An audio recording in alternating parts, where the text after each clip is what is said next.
अस्सलाम वालेकुम जी। समा टीवी पर जोर का जोड़ देखने वालों को हाफिज़ मोहम्मद इमरान खुश आमदीद कहता है। पाकिस्तान क्रिकेट बोर्ड में तब्दीली आ चुकी है और काफ़ी वक्त गुजर गया है, काफ़ी हफ्ते गुजर गए हैं। मोहसिन नकवी साहब चेयरमैन पाकिस्तान क्रिकेट बोर्ड बन चुके हैं, लेकिन उसके बाद अब वो एक और अहम हुकूमती ओहदे के साथ भी मौजूद हैं।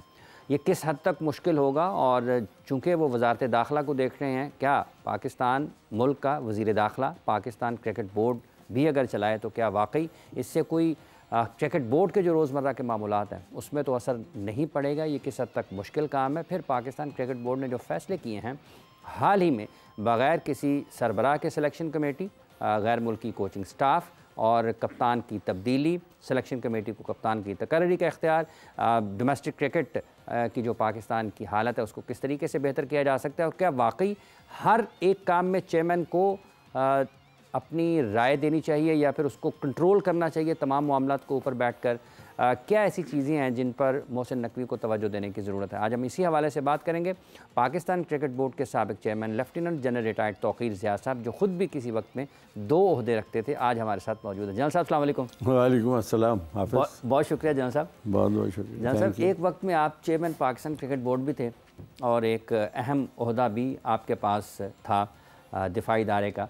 तो आज मोहसिन नकवी साहब वज़ीर दाखिला भी हैं मुल्क के और पाकिस्तान क्रिकेट बोर्ड के चेयरमैन भी हैं। तो जानने की इसमें चीज़ ये है, क्या वाकई एक शख्स 2 काम बड़े अच्छे तरीके से कर सकता है? और आज की क्रिकेट, उसमें लीग क्रिकेट बहुत आ गई हुई है और सारा साल लीग क्रिकेट चलती है। क्रिकेट के तकाजे भी आज वो नहीं है जो 24 बरस पहले थे इंतज़ामी लिहाज से। तो आप समझते हैं कि ये आसान है, ठीक है क्रिकेट भी चला लेंगे साथ?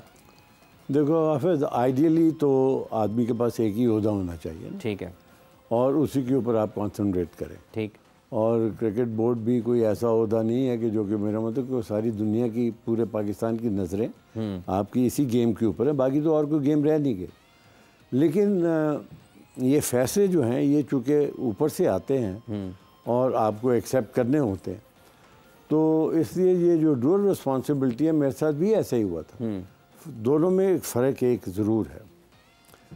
मेरा काम जो था कोर कमांडर का, क्योंकि फ़ौज इतनी देर से जो चल रही है मुनज़्ज़म है, उसमें एक तरीक़ाकार है कि अगर कोर कमांडर वहाँ मौजूद नहीं है तो उसके इंस्ट्रक्शंस जो ऑलरेडी दी हुई हैं वो कोई GOCs इस्तेमाल कर रहे हैं, कोई उनका चीफ़ ऑफ स्टाफ जो है उसको इम्प्लीमेंट कर रहा है, तो उसको इतनी वरी होती नहीं है। ठीक है, हाँ, वो जाता है ज़रूर, जाके उनकी जो सुपरविज़न करनी है या उनसे सवाल जवाब करने वो करता है, ठीक है, लेकिन उसके लिए उसको पूरा वक्त शायद नहीं देना पड़ता। लेकिन मोहसिन नकवी का जो इंटीरियर मिनिस्ट्री का काम है ना, वो मुश्किल है। ठीक है, इसलिए कि आप देखो मुल्क के हालात देखो। अगर तो मुल्क के हालात बिल्कुल नॉर्मल पीसफुल होते जो आज से 50-60 साल पहले थे, तो फिर तो शायद उनको इतना काम ना करना पड़ता और हर इदारा अपना अपना काम कर रहा होता। आजकल के हालात मुख्तलिफ, और दहशत गर्दी अलहदा है, उनके नीचे फिर FIA भी है, IB भी है, फलानी जगह भी है, तो बहुत सारी चीज़ों को उनको लुक आफ्टर करना है, जिसके लिए उनको वक्त चाहिए। मुझे इतना वक्त चाहिए नहीं था, क्योंकि मेरे अंडर कमांड जो है ना वो सारे ऑलरेडी क्वालिफाइड थे। अब रह गया मसला आपका क्रिकेट बोर्ड का। उसमें मैं समझता हूँ कि क्रिकेट बोर्ड के मसले में जो मोहसिन नकवी साहब ने, मैं उनकी 1-2 प्रेस कॉन्फ्रेंस सुनी है। मेरा उनकी उम्र होगी मेरा ख्याल मेरे बड़े बच्चे के करीब ही होंगे, इतने ही होंगे, 43-44 साल के शायद। तो मैं उनको, खैर मैं फिर भी कहूँगा कि मैं नसीहत नहीं करना चाह रहा हूँ, मेरा मशवरा ये होगा, जो भी क्रिकेट बोर्ड का चेयरमैन आता है ना, उसके ऊपर जिम्मेदारी बहुत है। वो जिम्मेदारी को उसको कबूल करनी पड़ेगी, क्योंकि सारी दुनिया की, मीडिया की, सबकी नज़रें उसके ऊपर। अगर तो आपकी हॉकी अच्छी हो रही होती, टेनिस अच्छी हो रही होती, स्क्वॉश अच्छी हो रही होती, तो शायद क्रिकेट को उतना रेलीगेट कर देते, इतनी इम्पोर्टेंस ना होती। लेकिन क्रिकेट की इतनी इम्पोर्टेंस है कि जिसमें चेयरमैन जो है ना वो लाइमलाइट में आ जाता है। ठीक है, अब मेरी उनको सजेशन ये होगी, चेयरमैन का काम है एक अपना विजन दे। उस विजन के अंदर बहुत सारी चीज़ें हैं कि आपने इस टीम को करना क्या है, शॉर्ट टर्म में, मिड टर्म में, लॉन्ग टर्म में। ठीक, आपने इंफ्रास्ट्रक्चर का क्या करना है, आपने डोमेस्टिक क्रिकेट का क्या करना है, आपने डिपार्टमेंट्स का क्या करना है, आपने किस चीज़ को हायर करना है, कब हायर करना है, कोचेज़ जो हैं वो कैसे हायर करने हैं, आपने क्रिकेट का कप्तान कैसे बनाना है, बोर्ड ऑफ गवर्नर के बंदे कैसे होते हैं। अब ये कह देना कि सिलेक्शन कमेटी जो है, अब देखो ना सिलेक्शन कमेटी किसके ऊपर है, वहाब रियाज, अपना मोहम्मद यूसुफ, असद शफीक और वो अपना रज़ाक। इनका एक्सपीरियंस ज़रूर है, खेलने का एक्सपीरियंस है, लेकिन जो एक्सपीरियंस एक चेयरमैन का होता है, क्योंकि उन्होंने CT 42 भी चलाया हुआ है, 24 भी चलाया, शायद 41 भी फैसला, तो उनको एक्सपीरियंस तो है ही है, लेकिन वो अपने आप को बरीउल ज़िम्मा नहीं कर सकते, ऐलान करने के बावजूद नहीं कर सकते। इसलिए वो ये कह रहे हैं कि जी क्रेडिट भी वो लेंगे, डिसक्रेडिट भी लोगे। मैं ये कहूँगा एज ए चेयरमैन कि क्रेडिट जाना चाहिए सिलेक्शन कमेटी को, डिसक्रेडिट जाना चाहिए चेयरमैन क्रिकेट बोर्ड को। ठीक है, जिम्मेदारी इतनी है, इसलिए आप उनको एक विजन दे दें और उनको बताएं कि ये काम है आपने जो करने हैं। मैं हफ्ते में 2 दिन आऊँगा या 1 दिन आऊँगा और मुझे इस काम की आप मुझे प्रोग्रेस दे दें। एक तो आपका चेक रहेगा उनके ऊपर, दूसरा उनको मालूम होगा, देखो मादर पिदर आज़ाद आप किसी को नहीं कर सकते, किसी ऑर्गेनाइजेशन में भी मादर पिदर कमांडर सिर्फ एक है, ठीक है, 10 कमांडर नहीं हो सकते। ये नहीं हो सकता कि वहाब रियाज ये फैसला कर दे कि कप्तान बाबर आजम को बनाना है या असद कर दे या कुछ और, मतलब कि सिलेक्शन कमेटी है। इवेंचुअल रिस्पॉन्सिबिलिटी तो है आपके चेयरमैन की और उसके बोर्ड ऑफ गवर्नर्स की। ठीक है, अब बोर्ड ऑफ गवर्नर मेरे ख्याल में कप्तान तो खैर हमेशा से आपकी सिलेक्शन टीम में रहा है, ठीक है, और जिम्मेदारी भी उसी की होनी चाहिए। और अगर ये 4 आदमी या 6 आदमियों ने सिलेक्शन कमेटी ने कप्तान बनाना है तो फिर चेयरमैन का और गवर्निंग बोर्ड का फ़ायदा क्या है भाई? अप्रूवल तो उनका होना चाहिए, उनका अप्रूवल है। मेरे ख्याल में कि मोहसिन नकवी साहब को अंडरस्टैंड करना चाहिए कि अगर कंट्रोल उन्होंने पूरा रखना है, एक तो अपनी टीम जो है ये वो टीम रखें जो मेरे साथ थी। आप मुझे बता दो, हाफिज़ उस वक्त आप भी थे, सैयद असगर हैदर के ऊपर कोई उंगली उठा सकता था, नईम के ऊपर कोई उंगली उठा सकता था, अपना मुश्ताक के ऊपर कोई उंगली उठा सकता था, तौसीफ रज़ा के ऊपर कोई उंगली उठा सकता था, रमीज़ राजा, मियादाद, नसीम अल गनी के ऊपर कोई उंगली उठा सकता, मरहूम दीन था लम्स वाला, उसके ऊपर कोई उंगली, यावर सईद थे। उसके बाद आप देख लें आपके डॉक्टर तौसीफ और आपके सारा जो पैनल है, इस पैनल के ऊपर चूँकि आप उंगली नहीं उठा, इसमें तो आप काम दिया, ये तो स्पेशलिस्ट हैं, इसमें तो क्रिकेटर्स भी शामिल हैं। हाँ, इसमें क्रिकेट, इनको काम दिया, आप गायब हो गए, 7 दिन के बाद आए, आप बताइए आपने क्या किया, वो आपको काम बता देंगे। तो जिम्मा जो है वो चेयरमैन ही का है, वो आप ये नहीं कह सकते कि चेयरमैन नहीं सिलेक्शन कमेटी का जिम्मा, ये नहीं हो सकता। अच्छा जनरल साहब, आपने जिक्र किया कि जब आप उस वक्त कोर कमांडर भी थे बांग्ला के, आप पाकिस्तान क्रिकेट बोर्ड के चेयरमैन भी थे, इसके अलावा भी कोई जिम्मेदारियाँ आपके पास थी? देखो 99 में इन्होंने मुझे, मैं एक बात बड़ा क्लियरली कर दूं, क्योंकि बहुत सारे ये लोग समझते हैं कि ज़फ़र अल्ताफ़ को हटाने में, गॉड ब्लेस हिज सोल, को उसके हटाने में मेरा हाथ था। मेरा कोई इंटरेस्ट क्रिकेट में नहीं था, खेलने तक मेरा इंटरेस्ट था, लेकिन ये नहीं मुझे क्रिकेट बोर्ड में मुझे क्या मालूम।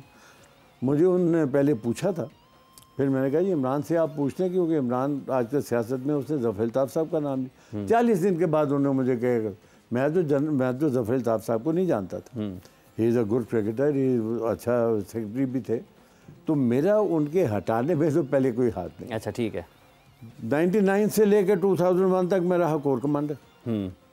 2001 में अगर आपको याद हो तो इंडिया के साथ हमारी लड़ाई होने वाली थी, इंडिया ने अपने ट्रुप सारे बॉर्डर पे ले आए, वो 1 साल वो चलता रहा। उसमें फ़ौज ने मुझे आर्मी फील्ड कमांडर बनाया, जिसका काम था कि फील्ड में जाके आपने लड़ाई करवानी है। ठीक है, क्योंकि चीफ ऑफ आर्मी साहब जो है वो फील्ड में आगे लड़ाई नहीं कराते, वो पीछे प्लानिंग वगैरह करते। ठीक है, एक वो एक्स्ट्रा काम था। फिर जब ये लड़ाई तो हुई नहीं, तो फिर ये न्यूक्लियर वॉर गेम एक जो है पहली दफ़ा पाकिस्तान की हिस्ट्री में, उसका भी उन्होंने मुझे इंचार्ज किया। तो अगर आप देखो तो उस वक्त मेरे पास 4 ओहदे थे। मेरा एक दफ्तर इस्लामाबाद में था, एक दफ्तर मेरा मंगला में था, एक दफ्तर मेरा एमनाबाद में था और एक दफ्तर मेरा लाहौर में था। ठीक है, तो मैं ये चक्कर काटता रहता था, लेकिन मुझे इन चारों मामलों में कभी कोई ऐसी तकलीफ़ नहीं हुई, क्योंकि एक जगह जो मेरा अस्करी अदारा है वो तो सारे क्वालिफाइड लोग हैं, यहाँ लोगों को जिम्मेदारी जिनको दी थी वो भी सारे क्वालिफाइड। तो I had the best of time. मैं मोहसिन नकवी साहब को बोलूँगा कि आप भी बेस्ट ऑफ टाइम लें, लेकिन एक अपना पहले विजन दे दें कि आप करना क्या चाहते हैं। अच्छा, विजन देना ज़रूरी है, उसका ऐलान करना पड़ेगा कि किस तरीके से क्या करना है। लीडर का काम ये, देखो ना मेरी बात सुनो, आपने आपने ये जो पुराने क्रिकेटर्स हैं उनके साथ क्या करना है, पेंशन देनी है कि नहीं देनी, आपने सेंट्रल कॉन्ट्रैक्ट कैसे बनाना है, आपने सिलेक्शन कमेटी कैसे बनानी है, उसका क्या रोल होगा, आपने जो बोर्ड ऑफ गवर्नर उसके पास क्या अथॉरिटीज़ होंगी, आपने इतनी ग्राउंड्स, हमने तो मुझे तो याद है कि 67 ग्राउंड्स हमने बनाई थी, और ये आपकी जो एकेडमी वगैरह जो बनी जो कि बिल्कुल उस तरीके से इस्तेमाल नहीं हो रही जैसे मैं चाह रहा था। तो ये चीज़ें आपको देनी पड़ेंगी। फिर आपका मीडिया है, आपने मीडिया को कैसे हैंडल करना है।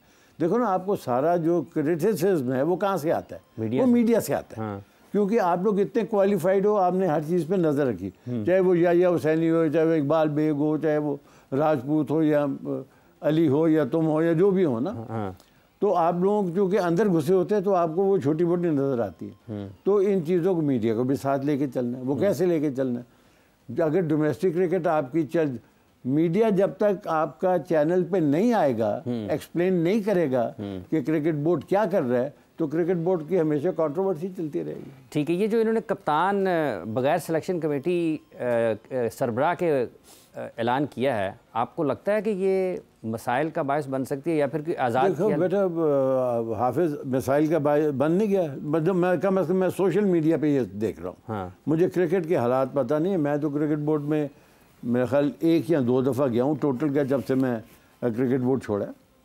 और मेरा को ख़ास से नजम सेठी साहब ने एक दफ़ा मुझे बुलाया था उसके लिए, बाकी मेरे ख्याल किसी के साथ कोई कांटेक्ट नहीं था। ज़का अशरफ साहब को तो मैं जानता भी नहीं, नाम ही सुना हुआ। पहली बात तो ये कि उस वक्त आपने क्रिकेट बोर्ड, आपने कप्तान चेंज किया, आपने बनाया इसको, लड़के को, शान मसूद को। सारी उम्र आपने शान मसूद को खिलाया नहीं है, आज खिलाया कल निकाल दिया, आज खिलाया कल निकाल दिया, कोई परमानेंट जगह तो नहीं थी। ठीक है, वो अच्छा कप्तान था, मुल्तान का भी था, शायद भाई काउंटी का भी था। हाँ। पढ़ा लिखा लड़का भी है। उसको आपने ऑस्ट्रेलिया के टूर पे कप्तान बना के भेज दिया।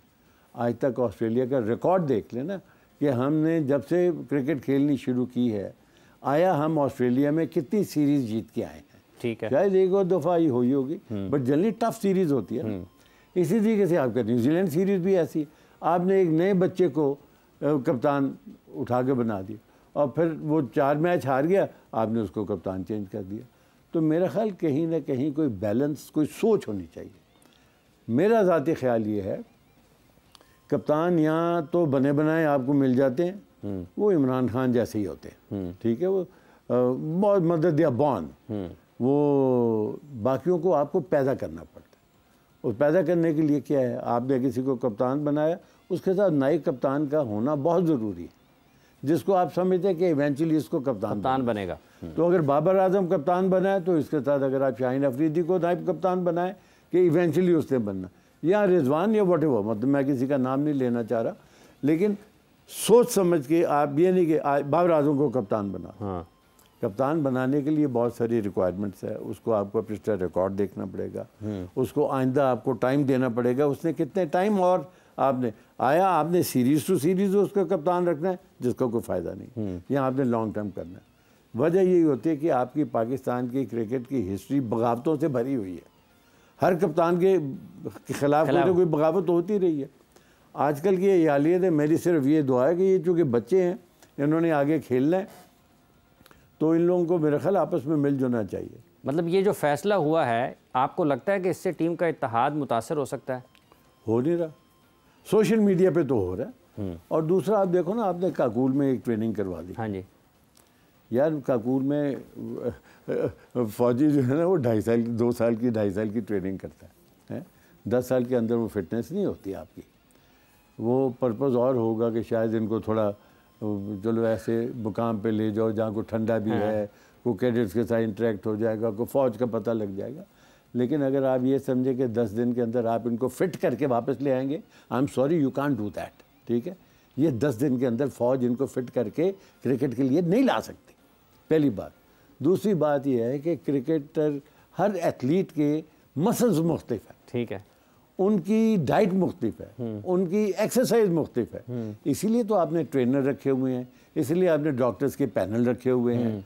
फिर तो इनकी ज़रूरत नहीं है ना, वरना आप इनको 6 महीने के लिए पाकिस्तान मिलिट्री एकेडमी में भिजवा दें, वो स्टाफ इनको मार मार के इनकी भैंके निकाल देगा, फिजिकली बिल्कुल फिट हो जाएंगे, बिल्कुल फिट हो जाएंगे, लेकिन क्रिकेट के शायद काबिल नहीं रहेंगे। क्रिकेट ले रहेंगे। एक वक्फा ले रहे हैं नाज़रीन किराम, वक्फे के बाद आएंगे और फिर ये फिजिकल फिटनेस वाला कैंप है, इस पर मजीद बात करेंगे।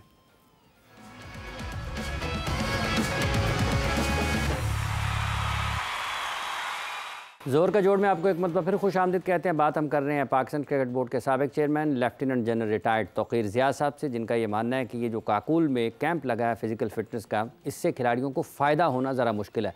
जनरल साहब, हमें तो ये यहाँ पर बताया जा रहा है कि बहुत फ़ायदा होगा और जब भी खिलाड़ी वहाँ पर जाते हैं बहुत फ़ायदा होगा, इन 10 दिनों में भी फ़िज़िकल फ़िटनेस बेहतर हो सकती है। देखो बात ये हाफिज़, खैर ये अच्छा होता है क्योंकि जेल करने के लिए ना आपस में लड़के किसी पहाड़ी की स्टेशन पे चले गए, वहाँ ट्रेनिंग भी होगी, आपस में मेल जोल लिया, वो खा पी लिया, कोई इधर उधर मिल मिला लिया, उसके लिए तो ठीक। लेकिन अगर आप टोटल फिज़िकल फिटनेस जो कि आपको रिक्वायर्ड है Pakistan cricket board, Pakistan cricket के क्रिकेटर्स के लिए, वो 10 दिन के अंदर पाकिस्तान मिलिट्री एकेडमी आपको ट्रेन नहीं कर सकती। ठीक है, हम लोग 2-2 साल निकाल के आते हैं, उसके बाद कभी किसी का जोड़ दर्द आता है, फलाना। क्रिकेटर्स जो है ना, ये बड़ी एथलीट जो है ना, वो बड़े डेलिकेट किस्म के लोग होते हैं। इनके कभी हैमस्ट्रिंग है, तो कभी फलानी है, तो कभी फ्लैट फुट है, तो कभी इधर बाजू में दर्द हो गया। देखो ना, अगर इनका एक बाजू में दर्द शुरू हो जाए तो ही इज़ रिटन ऑफ। ठीक है, ठीक है। फौजी जो है वो तो उसको ट्रेनिंग चलती रहती है, वो एक हाथ से भी चलता ही रहता है, अपना काम करता रहता है। ये इनका करियर है, ठीक है, ये इनका मुस्तकबिल है। अगर इन लोगों को इस तरीके से आप डालें, आपने काकुल की चढ़ाइयाँ देखी, आप यहाँ ऐसे चढ़ते हैं हम लोग, ठीक है, ठीक है। और जब हम शुरू में जाते थे तो इतनी सज़ा मिलती, यहीं से फ्रंट रोल करके ऊपर जाते थे, हाँ। वहीं से फ्रंट रोल करके नीचे आते थे, भाग के ऊपर जाते थे, भाग के नीचे आते थे। लेकिन 17 साल के 18 साल के लड़के थे तो कर भी सकते थे, ये लड़के भी यंग है। लेकिन इन लोगों की फिटनेस देखना ये है कि आप फिर अगर ये लेके जाना है PMA में, फिर डॉक्टर्स का पैनल किधर है, फिर आपके ट्रेनर्स किधर हैं, वो उधर क्यों नहीं है, फिजियो उधर क्यों नहीं है, फिर सबको उधर होना चाहिए। मेरा ख्याल ये एक प्लेयर ट्रिप था। मैं तो इसको एक फिटनेस कैंप तो नहीं कहूँगा, ठीक है। फिटनेस कैंप आपका ये सेंटर ऑफ एक्सीलेंस जो है ना, नेशनल क्रिकेट एकेडमी, आइडियली होना ये चाहिए। आपके अभी न्यूजीलैंड आ रहा है, आपके को वर्ल्ड कप में T20 भी शुरू होना है, तो आप इन लोगों को यहाँ एक्सरसाइज करवाएं, यहाँ एनालिसिस करवाएं।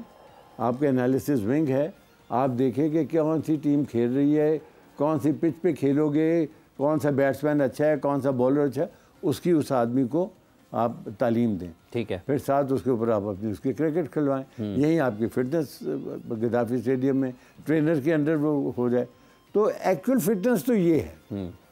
बाकी मतलब काकुल वाला मामला जो है मेरे लिए तो बेस्ट है, इसलिए कि मैं तो फौजी हूँ, मैंने वहाँ से निकल के आया हूँ, मुझे मालूम है वहाँ के हालात क्या हैं, मुझे मालूम है किस तरीके से रगड़ा देते हैं। इन बच्चों को तो शायद नहीं दे रहे होंगे कि ये तो सेलिब्रिटीज़ है ना, हाँ। हम तो सेलिब्रिटीज़ तो नहीं थे, हम तो मेरा मतलब और चूचे गए हुए थे, तो उनको तो उन्होंने सीधा तो करना ही था। इन लोगों को बेचारों को क्या सीधा करना, तो इन लोगों की मैं ट्रेनिंग थोड़ी मुफ्त। मैं कहता हूँ कि इनको आप कैंप से पहले अपना इकट्ठा करें इधर, ताकि एज ए टीम जेल हो। जो खबरें सोशल मीडिया पे आ रही हैं ना, उनको ख़त्म होना चाहिए कि जी उसकी लड़ाई उसके साथ हो गई, वो शाहिद अफरीदी ने ये बोल दिया।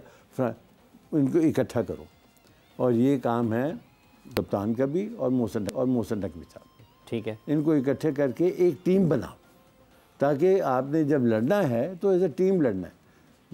बाबर ने अलहदा नहीं लड़ना, शाहीन ने अलहदा नहीं लड़ना। शाहिद को आप खो नहीं सकते, बाबर को आप खो नहीं सकते, रिजवान को आप खो नहीं सकते। यही आपके 3-4 मेन प्लेयर्स हैं ना, तो इनको टीम को जेल करवाने के लिए ज़रूरी है कि ये इकट्ठे यहाँ ट्रेनिंग भी करें और इकट्ठे रहें। अच्छा जनरल साहब, ये मोहसिन नकवी साहब मुख्तलिफ़ सरकारी इदारों से अपने जो उनके ख़्याल में बेहतर लोग हैं उनको लाकर टीम बना रहे हैं। आप जिस इदारे से आपने बरसों यहाँ पर ख़िदमत दी, वहाँ पर लोग आते हैं चले जाते हैं, ये काम चलता रहता है। लेकिन अगर मोहसिन नकवी साहब यहाँ पर किसी को लेके आएंगे, 2 साल के बाद 3 साल के बाद वो जाएंगे, उनके साथ वो लोग भी चले जाएंगे, तो फिर कंटिन्यूटी तो ना हुई, बोर्ड तो फिर वहीं का वहीं ठहर रह जाएगा। देखो पहली बात है हाफिज़, मोहसिन नकवी जिस उम्र में है ना, वो 10 काम कर सकता है। उन्होंने जो लाहौर में एज ए निगरान वज़ीर आला जो हमने सुना, जो हमने देखा पंजाब में, उन्होंने जिस तरीके से काम किए हैं, मेरा मतलब बहुत कम लोग ऐसे कम, तभी मेरा ख्याल उसको कोई स्पीड के नाम से, मोहसिन स्पीड के नाम से। तो बात यह है कि वो इतने यंग हैं, अगर 43, 45 देखो ना, जब मैं क्रिकेट बोर्ड में आया मैं भी मेरा ख्याल 51, 52 था, तो हिम्मत उस वक्त होती है, उनमें बहुत हिम्मत है। फिर उन्होंने चैनल्स चलाए हुए हैं, फिर उन्होंने निगरान वज़ीर आला के तौर के ऊपर लोगों को देखा हुआ है, सियासत में उन्होंने लोगों को देखा हुआ है। तो हर चीज़ जो है वो उनको देखनी पड़ेगी कि हर आदमी बाहर से डीसी को या फलाने को ला के आप क्रिकेट नहीं चला सकते। हाँ, अगर 3 साल के लिए आपने उसको कोई एक टास्क दिया हुआ है जो कि 3 साल में पूरा होना है, वहाँ तक तो ठीक है। लेकिन मेरा ख्याल में आपको ये परमानेंट एम्प्लॉयज़ जो हैं, कुछ क्रिकेटर्स को एम्प्लॉय करना चाहिए। मीडिया वाला अपना एक टेक्नोक्रेट होता है, मैं अपना दूसरा मार्केटिंग वाला अपना एक टेक्नोक्रेट होता है, HR का अपना सिक्योरिटी वाले अपना होते हैं। एनीवे, ये प्रेरोगेटिव जो है वो मोहसिन नकवी साहब का है। मैं उसके ऊपर इसलिए नहीं क्रिटिसाइज़ करता क्योंकि मैं इन लोगों को जानता नहीं हूँ जो कि अंदर आए हैं। ठीक है, बट वो जो आपका पॉइंट है, एक तसलसल, वो ज़रूरी, तसलसल ज़रूरी है। अच्छा, ये जो मौजूदा हालात हैं, गैर मुल्की कोचिंग स्टाफ ही पाकिस्तान का वाहिद हल है, ये कई बरसों से ये बहस मुबाहिसा है। आप लोगों ने, मैंने भी ट्राई किया फॉरेन कोच, कितने सक्सेसफुल रहे।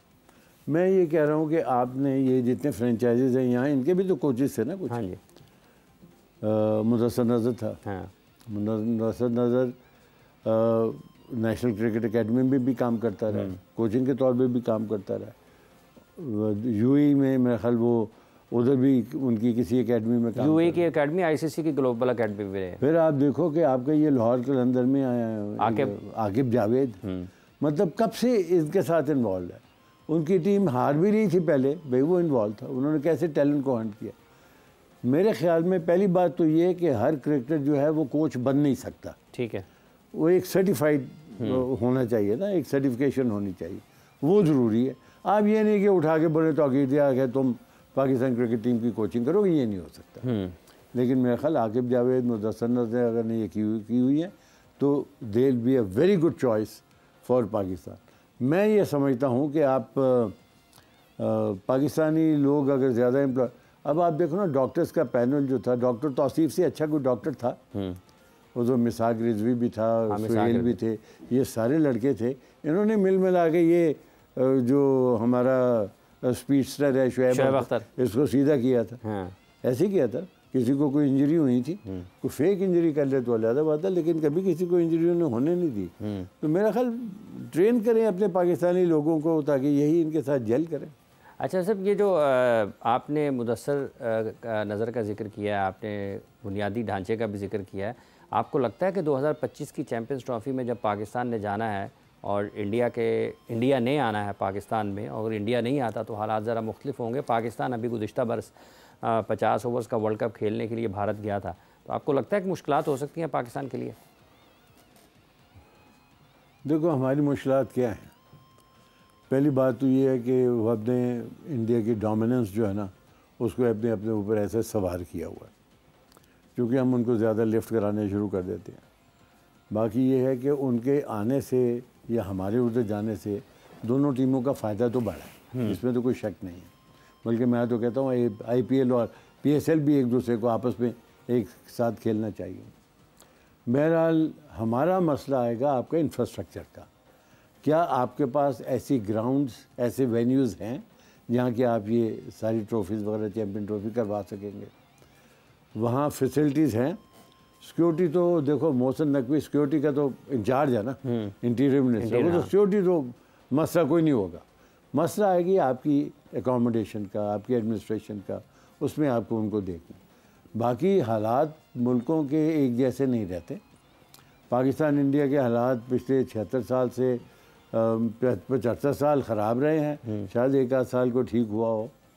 तो होपफुली अगर ठीक हो जाएंगे तो ये ICC का भी काम है कि उनको किस तरीके से, या ACC का काम है उनको किस तरीके से यहाँ ले गया। मोहसिन नकवी तो बहुत कॉन्फिडेंट है कि शायद इधर ही होगा। बाकी I wish him the best of luck. ठीक है, इंडिया से मुझे उम्मीद नहीं है कोई। आप समझते हैं कि इंडिया पाकिस्तान नहीं आएगा? नहीं आएगा, नहीं आएगा। अगर पाकिस्तान वो नहीं आता तो फिर चैंपियंस ट्रॉफी की मेज़बानी अगर 2-4 मुल्क और मिल जाए। पीछे क्या किया था? एशिया कप में क्या किया था? हाइब्रिड मॉडल पे। तो आपने हाइब्रिड मॉडल पे जाना है या आपने बॉयकॉट करना है? बात यह है कि आप कितना मना सकते हैं आप इनको, इंडिया वालों को? क्या लेटना उनके नीचे? यार क्रिकेट के अलावा मेरा मतलब और भी बहुत सारी चीज़ें हैं ना। नहीं खेलो इंडिया के साथ, नहीं खेलना तो ना खेलो।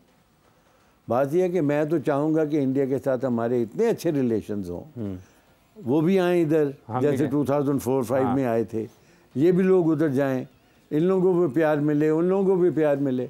पाकिस्तानी प्लेयर्स बहुत पॉपुलर हैं उधर, इंडिया के प्लेयर्स भी बहुत पॉपुलर। देखो ना, आज हम विराट कोहली की भी बात करते हैं, गंगोली की भी बात करते हैं, सचिन तेंदुलकर भी बात कर, सब करते ही हैं ना। तो एक दूसरे के साथ प्यार तो है। और फिर दोस्तों पैसा कैसे देना? प्रॉब्लम आती गवर्नमेंट टू गवर्नमेंट। हमारी गवर्नमेंट तो चाहती है कि हम उनके साथ एक अच्छे ताल्लुकात रखें, लेकिन मैं ये कहूँगा कि ताल्लुकात हमें उतने ही रखने चाहिए जिसमें कि इज़्ज़त नफ्स जो है ना वो मजरूर ना हो। ठीक है, लेकिन आप ये समझते हैं कि आपको उम्मीद नहीं है कि 25 की अगर यही हालात रहे तो उम्मीद नहीं है। नहीं है। अच्छा, ये टैलेंट आप हमेशा से इस चीज़ के बड़े वकील रहे हैं कि पाकिस्तान में टैलेंट की कमी नहीं है। आपको लगता है कि आज भी वही हालात हैं या फिर इस सिलसिले में भी पाकिस्तान को मुश्किलात का सामना है? क्योंकि 5 साल के बाद 4 साल के बाद 5 साल के बाद मोहम्मद आमिर की रिटायरमेंट वापस हुई, इमाद वसीम ने रिटायरमेंट ली, उन्होंने भी वापस ली और पाकिस्तान क्रिकेट टीम के लिए उन्होंने अपनी दस्तयाबी का यार देखो, मेरा मतलब बात ये, आप हम लोग एकदम फिर रिवर्स गियर में चले जाते हैं ना। या तो हम फॉरवर्ड थिंकिंग करें या हम जो पिछली थिंकिंग है उसी को ख़राब ना करें। फिर ये हमें आमिर को पहले ही नहीं निकालना चाहिए था, इमाद वसीम को पहले ही नहीं निकालना चाहिए था। फिर हमें उस्मान और ये जो नए यंगस्टर्स आपके आए हैं, जैन हो गया या आपका जमाल हो गया, या फिर इन लोगों की क्या ज़रूरत है? अगर आपने सब लोगों को पुरानों को ही लेके आना है तो फिर इनकी क्या ज़रूरत है? हमारा मसला है हार का। हम हारना नहीं चाहते। जो आदमी हारना नहीं चाहता वो कभी जीत भी नहीं सकता। हारना आपको सीखना पड़ेगा। हार आपका पिछले दिनों में तो मुकद्दर बनी हुई थी जब ऑस्ट्रेलिया न्यूजीलैंड में, लेकिन हर वक्त तो हार आपका मुकद्दर नहीं बन सकती ना। तो आप फॉरवर्ड चलें। आप ये नए लड़के जो हैं इनको ज़रूर कर। अब लेट्स से कि आमिर आ गया, आपका शाहीन अफरीदी भी है, नसीम भी है, हारिस रऊफ भी है, आमिर जमाल भी है, आपका वो अफरीदी दूसरा लड़का भी है, अब्बास अफरीदी। मेरा मतलब जमान खान भी है। आप कितने जमान भी है। तो आपने करना क्या है? आप करना चाहते क्या हैं? या तो आमिर इन विकेटों के ऊपर वो वही काम कर जाएगा जो उसने चैंपियंस ट्रॉफी में किया था, पहले 3 विकेटें लेके, फिर तो ठीक है। लेकिन आज उसकी उम्र और उस वक्त उसकी उम्र देख ली। दूसरा, उसके लोग आया साथ चलने। देखो ना, बहुत सारे लोगों की स्टेटमेंट यही थी ना कि ये अगर टीम में आएगा तो हम नहीं होंगे। ऐसे ही था कि नहीं था? ये जो 3-4 लोग थे, आसिफ था, सलमान बट। तो अगर आप आमिर को लेके आए तो फिर सलमान बट भी तो बहुत अच्छा बैट्समैन है ना यार, फिर उसको क्यों नहीं लेके आ रहे आप? शर्जील इतना अच्छा बैट्समैन था, उसको ज़ाया कर दिया पकड़ के। तो टैलेंट, मैं नहीं एग्री करता लोगों के साथ कि टैलेंट नहीं है। टैलेंट बहुत है। आपको एक आदमी के पीछे 3 आदमी, जो कि हमेशा से मेरा कॉन्सेप्ट रहा है, एक आदमी के पीछे 3 आदमियों का होना ज़रूरी है। एक आदमी दिमाग दिखाए, आउट। दूसरा आदमी दिमाग दिखाए, आउट। तीसरा आदमी आ जाएगा, चौथा आदमी आ जाए। हार ही जाओगे ना, हार जाओ, डजंट मैटर, सो व्हाट। कभी ना कभी तो आप जीतोगे, लेकिन इन लोगों के दिमाग तो ठीक कर दोगे ना। आपका ख्याल है कि टैलेंट है लेकिन हिकमत अमली की कमी है? मेरे ख्याल ऐसे ही है। जो हम देखो ना, अभी स्कूल के मैचेस, मुझे याद है जब ये करे 1002 मैचेस स्कूल के हुए थे। हाँ जी। क्योंकि मेरा घर असल में उस रिकॉर्ड से भरा हुआ है। मैं तंग आ गया हूँ और मैं बार बार कहता हूँ यार इसको निकालो यहाँ से। ये क्या है? ये क्रिकेट बोर्ड को दो। जो वो लड़के किधर हैं? 1002 मैचेस जिन्होंने खेले हैं, वो लड़के, उनमें से चलो 10 लड़के तो निकले ही होंगे ना। ओके, वो किधर गए? इन्होंने एक काम अच्छा किया हुआ जो कि शायद दुनिया को नहीं मालूम। इन्होंने बीकन हाउस में मेरे ख्याल को 100 लड़कों को तालीम इस बेसिस के ऊपर कि वो क्रिकेट खेलेंगे क्रिकेट बोर्ड की तरफ से। एशियन कॉलेज में मेरे ख्याल 3 लड़के हैं या 7 लड़के हैं जिन्होंने डाले हुए। तो कुछ काम ये अच्छा कर ही रहे हैं, जो कि ये खुद अपने आप को ऊपर करते नहीं। मीडिया को चाहिए कि ये हाईलाइट करे और ये आइंदा के लिए आपकी अगर टैलेंट ना हो तो फिर इन लोगों को एजुकेशन, फ्री एजुकेशन देने की क्या ज़रूरत है। तो टैलेंट तो है, लेकिन कॉन्सेप्ट आपका ये रखना चाहिए एक आदमी के पीछे 3 आदमी, ताकि किसी आदमी का दिमाग ख़राब हो फटाफट आउट। और मैं मोहसिन नकवी साहब को सिर्फ मशवरा ये दूंगा, एक दिन सिर्फ बैठ जाए, हर बंदे की मत सुने। हर बंदे की सुनेंगे तो वो पोल्यूट हो जाएगा उनका माइंड। अपना माइंड बनाएं, किसी की ना सुने, ना मेरी, ना खालिद महमूद साहब की, ना किसी और। अपना माइंड बनाए कि इस क्रिकेट को मैंने ठीक कैसे करना है, 1 2 3, ये मेरा विजन होना चाहिए, ये इधर इधर लड़के होने चाहिए और इनको मैं ये टास्क दे दूँ, जो अभी अपना काम करो। मैं आऊँगा 7 दिन के बाद, तुमसे पूछूंगा तुमने काम किया कि नहीं किया। जल साहब, आपके दौर में बहुत बड़े बड़े खिलाड़ी थे, कप्तानी का मामला उस वक्त भी रहा। आपको लगता है कि या आपका तजर्बा क्या बताता है कि अगर किसी को कप्तानी से हटाया जाए, वो बड़ा खिलाड़ी हो, तो वो उतनी ही फौरी तौर पर इसको भुला देता है कि उससे एक ओहदा वापस लिया गया है, जिम्मेदारी वापस ली गई है और अब वो बिल्कुल अच्छे तरीके से साथ चल पाता है? देखो, थोड़ा सा जो 2 मुख्तलिफ चीज़ें हैं ना, उस वक्त वसीम अकरम कप्तान था, तो वसीम अकरम का कयूम साहब की रिपोर्ट थी कि इसको कप्तान नहीं बनाना, ठीक है। और अगर आपको याद हो 2003 वर्ल्ड कप में बड़ा आया था कि जी वसीम अकरम को कप्तान बना दें और वकार यूनुस को निकाल दें।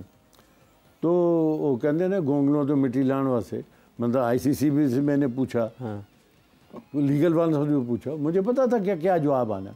उन्होंने कहा जी कि यूम रिपोर्ट से इसके वसीम अकरम को कप्तान नहीं बनना, नहीं बना, ठीक है। अब वो बुरा मनाता है, अच्छा मनाता है, वो जो लिखा हुआ है उसमें है। यहाँ तक ये ताल्लुक है ना, जिस आदमी को आप एक जॉब से निकालते हैं ना, उसमें एक कदूरत तो रहती है, ठीक है। आप किस तरीके से निकालते हैं वो आपको जानना चाहिए। अगर आपने बाबर आजम को निकालना है तो आप उसको बताएं, उसको समझाएं कि भाई हम आपको क्यों अलग करना है, क्योंकि तुम्हारी बैटिंग यहाँ सफ़र कर रही है और हम समझते हैं कि तुम, विराट कोहली ने छोड़ दी ना कप्तानी, हाँ जी बिल्कुल, सचिन तेंदुलकर ने कप्तानी छोड़ी, कहाँ पहुँच गए, ठीक हुआ ना। तो ये साइकोलॉजी, आपके पास साइकोलॉजिस्ट भी होना चाहिए जो इन लोगों को ट्रेन भी करता रहे। लाइक वाइज शाहीन अफरीदी को आप बुलाएं। देखो शाहीन अफरीदी बहुत यंग है, मुझे याद है कि इसका भाई था रियाज अफरीदी, जो वो फाटा में हम लोग इनको लेके आए, तो अब तो हर इतना मोटा हुआ तो ये he is your one of the best bowler. आप इसको खो नहीं सकते। जब आप इसको खो नहीं सकते तो फिर उसको आप समझाएं कि हम तुम्हें क्यों कप्तानी से हटा रहे हैं, क्योंकि तुम अभी बहुत यंग हो, तुम्हें हम नाइब कप्तान बना के तुम्हें हम ट्रेन करते हैं। ट्रेनिंग आपके कप्तान की बहुत ज़रूरी है, ट्रेनिंग बहुत ज़रूरी है। बहुत बहुत शुक्रिया आपका जनरल तौक़ीर ज़िया साहब, आप तशरीफ़ लाए। नाज़रीन किराम, गुफ्तगू सुनिए आपने PCB के साबिक़ चेयरमैन तौक़ीर ज़िया साहब की। इनका ये मानना है, जो सबसे अहम बात है, कि एक तो काकुल अकेडमी में जो कैंप लगा है उससे फ़िज़िकल फ़िटनेस खिलाड़ियों की 10 दिन में बेहतर नहीं हो सकती है। क्रिकेटर्स की जो ट्रेनिंग है वो बिल्कुल मुख्तलिफ होती है। और इससे बड़ी चीज़ कि इनका ये मानना है, अगर यही हालात रहे तो 25 की चैम्पियंस ट्रॉफ़ी में, 2025 की चैम्पियंस ट्रॉफ़ी में इंडिया पाकिस्तान नहीं आएगा। प्रोग्राम का वक्त ख़त्म हो जाता है। हाफिज़ मोहम्मद इमरान आपसे इजाज़त चाहता है। अपना बहुत सा ख्याल रखें। अल्लाह हाफ़िज़।